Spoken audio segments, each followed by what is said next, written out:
You're listening to Too Much on Her Plate, the podcast for smart, busy women who are tired of running on the hamster wheel and are ready to create freedom from overeating and emotional eating. I'm your host, clinical psychologist, author, and a smart, busy woman too, Dr. Melissa McCreary.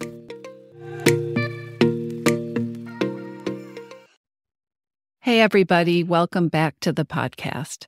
Today, we're going to talk about the puzzle that is overeating. I know we talk about the puzzle that is overeating in all these episodes, but today I want to talk about what it really takes to solve the puzzle and maybe why it has felt so complicated or impossible for you to solve the puzzle in the past. So, if breaking patterns of overeating or emotional eating was as easy as just eat less, and if this was actually helpful advice, well, wouldn't that just be wonderful? The truth is, we start creating a relationship with food and with our eating from almost the time that we're born. And so many factors, cultural factors, familial factors, historical, individual, all of these things make that relationship or those relationships pretty complex.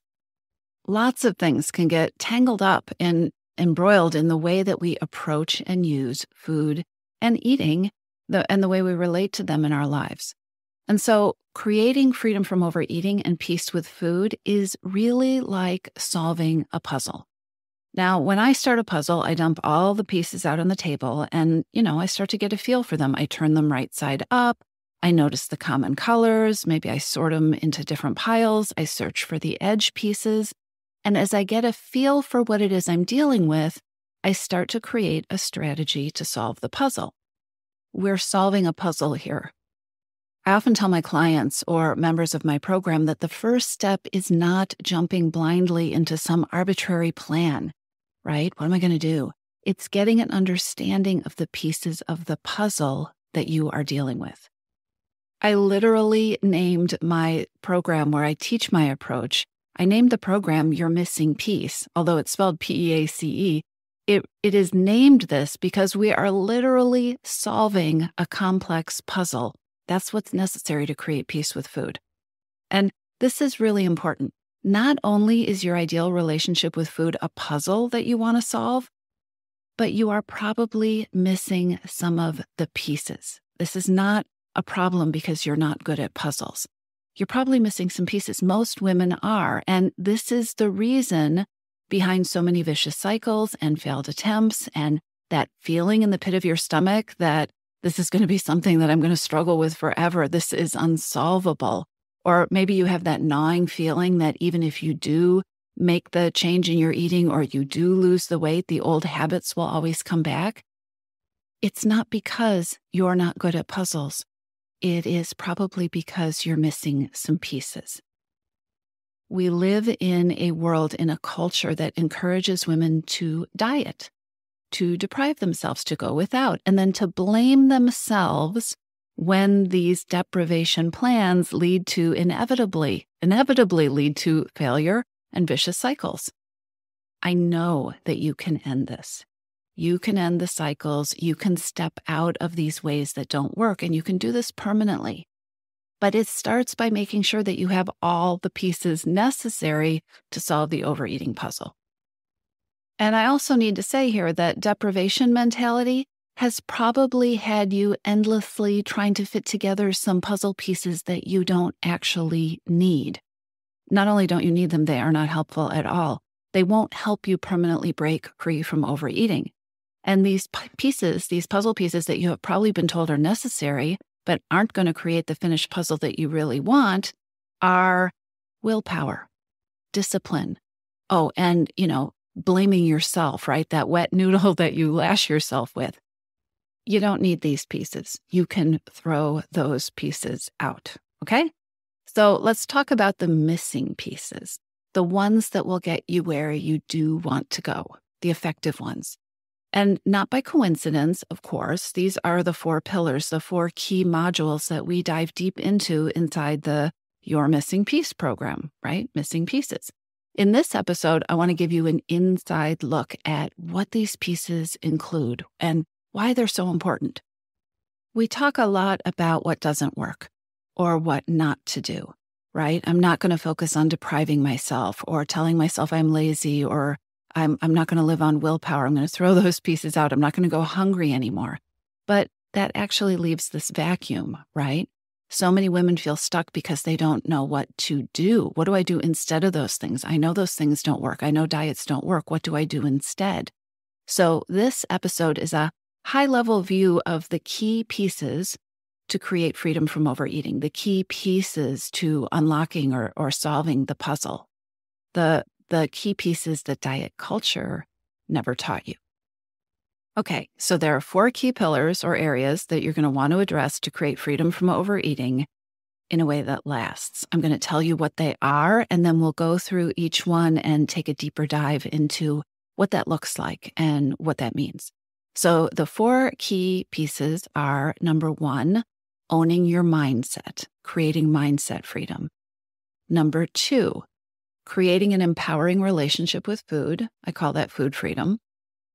The third one is becoming the CEO of your time and your energy. And the fourth is about getting serious about what you need. Not what you'll do, but what you need to create lasting change. And I call this piece forever freedom. Forever freedom. Okay, so let's take a dive into the first pillar, owning your mindset or mindset freedom. In your missing piece, we call this module Embrace Your Power. And it really is the first step. It needs to happen first. And not surprisingly, most people skip this step, which is why people get stuck. We are conditioned, we are wired to actually skip this step. The human inclination, when you want to make a change, is to jump right into making changes, right? So if you want to make a change with how you eat, if you want to change your eating, then it makes intuitive sense. What am I going to do? I want to do something. What am I going to eat? What am I going to not eat? But the truth is, your mindset, your thoughts, your beliefs, the stories you tell yourself have everything to do with your mood, your motivation, your focus on your goal, how you set your goal, what your goal looks like, what you tell yourself is going to be required of you, and how you feel about it, and whether or not you succeed. All of these things are fueled by your mindset, your thoughts, your beliefs, the stories. You cannot do the outer work, which is changing your eating habits. You can't do that outer work if you are approaching it with a self-defeating mindset. Psychology comes first. This is where the power is. Inside your missing piece, embracing your power, finding your power, reclaiming your power, and then divorcing that deprivation mindset, these are the first steps that we take. Because nothing will set you up for self-sabotage faster than a plan that is just oozing deprivation, that makes you miserable from the very beginning. And you have probably incorporated so many beliefs, so many shoulds, so many so-called rules and wisdom that doesn't fit you. So many ideas about what is supposedly necessary, or what is supposedly the right way to eat, in air quotes, right? Deprivation thinking disconnects you from you. It tells you that the wisdom and the truth comes from the outside. The knowledge is something that you have to accept from outside of you. Deprivation thinking leads you to forgetting about what you know about yourself, about what you know about what you need. Deprivation thinking robs you of your confidence. And incidentally, it leads to a relationship with food that feels depriving, it feels out of whack, or it feels unattainable, and it feels stressful. Deprivation thinking and diet mentality, these are not paths to freedom. You're going to create peace with food and a way of eating that works for you when you're able to begin making decisions instead of feeling like you have to submit to rules. When you get to be the decider, when you get to be the one who knows, when you learn how to trust yourself, when you learn how to or remember how to tune into your own inner wisdom, you're going to be able to create freedom from overeating instead of deprivation when you give yourself permission to do what's right for you and listen to yourself. When you're able to listen to yourself, to start to discern what's right for you. When you learn or when you remember how to make promises to yourself that you can and will keep. When you truly understand what it means and understand how to embrace your power in this one area of your life, in your relationship with food, everything you do after this is going to feel so different than it did when you were stuck inside a deprivation mindset. Ditching the negative stories about yourself, the negative stories about change and what is required and what it takes, and examining the beliefs that you have about what you are going to have to do or have to give up. Being able to, cordon off your inner critic. These kinds of things create space for you to take back your confidence, your spark, and again, your trust and your belief in yourself. This is so huge. Embracing your power also includes losing a lot of emotional baggage, some of which you probably don't even know you have. Letting go of things like self-blame, forgiving yourself for things that you have yourself on the hook for when it comes to your relationship with food and maybe choices that you've made in the past. Letting go of doing things the hard way. Embracing your power means giving yourself permission to lean into the things that work for you and to lean into your strengths and your talents and your unique style. If this sounds outrageous or impossible, believe me, it is not. This idea, this concept, this need to embrace your power, it is a piece. It's a missing piece. And it is a place where support can be super helpful because it's so difficult to see our own mindset. It is so difficult to see the certain way that we are thinking. I will guarantee you that you have thoughts and beliefs that are not serving you, that you haven't realized are just thoughts and beliefs. This is what happens for human beings. Right now, you have thoughts and beliefs that feel like unchangeable facts. It might be, I'm lazy. I don't try hard enough. I can't stop eating at night. These aren't facts. They are thoughts. So is something like, eating less is just going to suck. It's going to be miserable. So is, I never stick with anything. So is, I can do this, but I know it won't be enough to make a difference. These are thoughts. These are beliefs. The mindset piece is the most important piece of the puzzle. And when you start to shift this, even in small ways, everything begins to change. As your thoughts and beliefs change, or as you choose to focus on different thoughts and beliefs, the path that you choose changes. The steps that you see as necessary change. How everything feels, the energy behind things changes. And these things change everything. Because one of the things that is important to remember is the journey that you're taking toward whatever your goal is around changing overeating and emotional eating, that journey is at least as important as the destination. You aren't heading for some goal that is like a single day, right? You're not heading for a single day where you like your eating and where you like the number on the scale. You are in a lifelong relationship with food. You are creating a journey. And so the journey is just as important, if not more important, than the destination.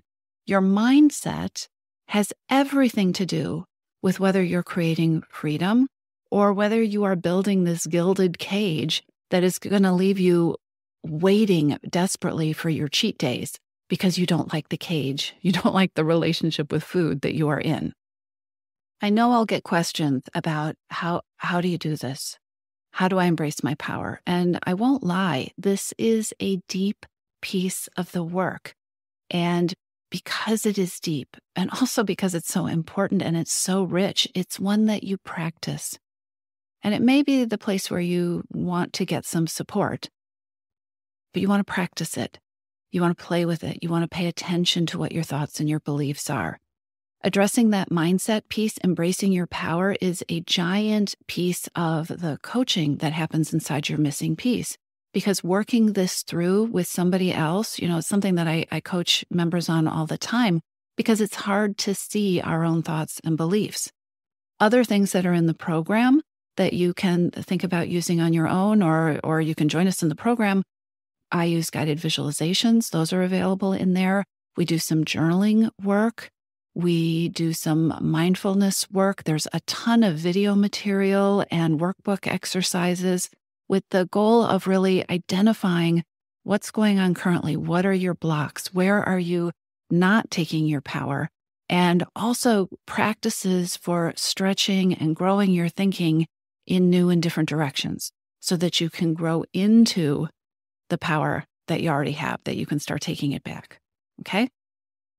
The second pillar, let's move on to that one. The second missing piece that you need to solve your overeating puzzle is all about what you need to create in terms of an empowering relationship with food. And I call that piece food freedom. Creating an empowering relationship with food is a mouthful, and it's kind of a fancy way of saying what you do after you ditch the diets. Creating food freedom is the missing piece that we devote the entire second month of my program to. Ditching the diets and then figuring out how you eat in a way that is going to work for you. You know, I just did this podcast interview with somebody else, and I was saying that there are very few things I know are 100% true. And one of those things is that I know is 100% true is that there is no right way of eating that works for everyone. Once you take your power back, you get to find your best way. I can guarantee you it's not going to be a diet. So in your missing piece, we start by really weighing what matters. And I suggest that you do the same. What does that mean? It means beginning to take the time to connect your dots. Get curious about the reasons that you overeat. Get curious about what triggers your overeating and emotional eating. Focus on what needs attention. Focus on what needs compassion. Start building strategies. What can I do instead? How can I feed my hidden hungers so that you can break the cycle of overeating? Break it. Break down the cycle instead of constantly needing to be wary and strong and kind of hold the cycle back. Okay? Take care of the reasons that you're using food instead of just trying to have a magical amount of willpower so that you can, push back when the cravings are really strong. It takes trial and error. It takes experimenting, but you can lose the urge to overeat. Ditching the deprivation and that whole idea that willpower is queen, that is so important here because getting rid of the urge to overeat, losing that urge, taking your power back and deflating the power that food has in your life, this requires things like giving yourself permission to seek out, to look for the tools and the strategies that are going to help you address whatever the root cause is of your eating, right? The difficult feelings, the situations that trigger you, the hidden hungers, giving yourself permission to look for better answers instead of listening to that inner voice, which is really inner deprivation mentality that tells you you should just tough it out, right? You should just get through it. You should just white knuckle it. Give yourself permission to look for real solutions. There are better ways, right? And I hope you're hearing how you having the power, having taken your power back is essential to all of this. You get to drive this bus. You get to be in charge. You get to call the shots. There are better ways than diets, than crazy, strict food plans. And that's really important to remember at this place in the journey, because at first, when you leave the diets and the diet thinking behind, you might feel lost. You might feel like you're in this vacuum. When you have been told forever that there is a right way or a wrong way to eat, it is normal to feel like you don't know how to eat or you don't know how to think about food if you aren't doing it the old way, right? The way that you have been told you should be doing it for a very long time. One reason that mindset work is so important is that true freedom from overeating, it only happens when you are able to reconnect with your inner wisdom. That is the only way, ultimately, you're going to find that way of eating that works for you. You can collect all the nutrition wisdom in the world, but it is only when you filter that through what you know about yourself that you're going to find a way of eating that works for you, that works for your life, that works for your goals. Again, it may sound impossible right now. It might, From where you are standing, this might feel impossible. And that's because you probably haven't fully taken your power back. You probably fully have not embraced your power. You're probably listening to this episode with at least a part of a deprivation mindset. And this isn't a jab. I'm not picking on you. If you are a woman who has grown up in this culture or in a similar culture, it's completely normal. You have not been taught to be powerful in your relationship with food. This new approach, this new way really is possible. And there are layers to it. It is a process to shift your thinking and to shift your approach. That's one of the reasons your missing piece is a 6-month program. Because you need time to learn. You need time to implement. You need time to clear out some of the stuff that's in your head and make room for new ways of thinking, to experiment and to customize things to fit you. And then you need time to reinforce these things and to get comfortable with them. You actually even need time to fall off track because nobody's perfect, and then learn how to keep going. Learn how to do this imperfectly. Initially, this freedom approach, it feels like a shock to your brain. It feels like a shock to any brain that's been marinating in diet culture and diet mentality. But don't let that shock convince you that it's not possible. I'm going to be right here continually telling you that it is. It is possible.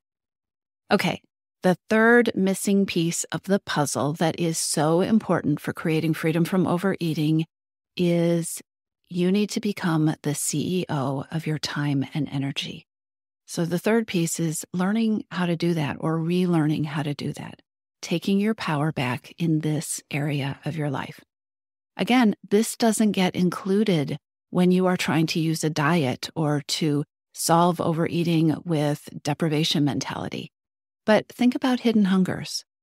Think about the reasons that smart, busy women overeat. Stress, being too busy, needing rest, going without sleep, having a lack of me time, needing self-care, needing compassion. You cannot create freedom without owning your time and your energy, especially in this area of your life. This is definitely an area we cover in depth inside the program, and not just the importance of it, but the things that can trip you up. Things that get in the way of owning your time and energy, like perfectionism or guilt or beliefs that can keep you from feeding your real hidden hungers and needs and that actually contribute to a cycle of using food instead, right? To a cycle of overeating or emotional eating, and then beating yourself up about it. So creating freedom from overeating means approaching your time and energy like a CEO, like the CEO that you probably are in so many other areas of your life. Okay, the last piece, one more piece that you need, and you actually do need this or you will never solve your overeating puzzle. And I actually mean this literally. Because I don't meet women who are looking for a fix just for the short term. I talk with women all the time who are so tired of starting over, so tired of finding themselves back in a cycle with overeating that they thought they had ended. The final missing piece is forever freedom. Creating forever freedom. And this means getting serious about what it is that you need to create lasting change.